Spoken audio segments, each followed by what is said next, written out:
இப்போ ரிஷவராசியில் கிருத்திகை நட்சத்திரத்தில் பிறந்திருந்தாருங்க அப்படின்னு வச்சுக்குவோம். இவர்களுக்கு சந்திரன் குறிகாட்டக்கூடிய ரோகிணி, ஹஸ்தம், திருவோணம் இந்த நட்சத்திரங்கள் எல்லாமே சம்பத்து தாரையாக வரும். இப்போ இந்த நட்சத்திரங்களில் அவர்கள் ஒரு முக்கியமான விஷயத்தை ஆரம்பிப்பது இவர்களுக்கு ஒரு நல்ல லக் ஏற்படுத்தி கொடுக்கும்.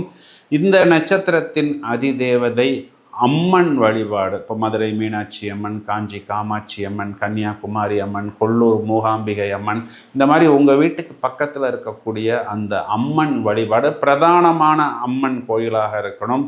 வெள்ளிக்கிழமைகளில், அதுவும் வியாழக்கிழமைகளில், ஞாயிற்றுக்கிழமைகளில் தொடர்ச்சியாக இந்த அம்மன் வழிபாடு பௌர்ணமி திதிகளில் வழிபாடு செய்யும் பொழுது ஒரு நல்ல வெற்றியும் நல்ல உச்சத்தையும் ஏற்படுத்தி கொடுக்கும்.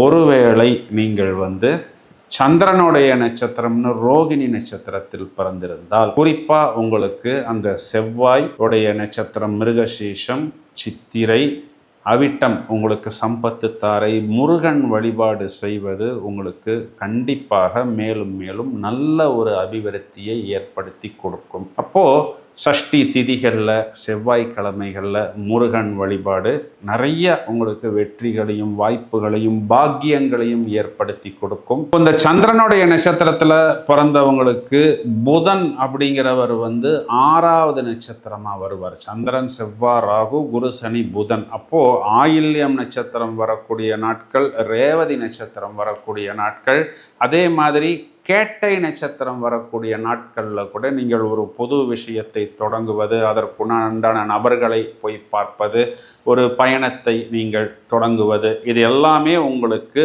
லாபம்,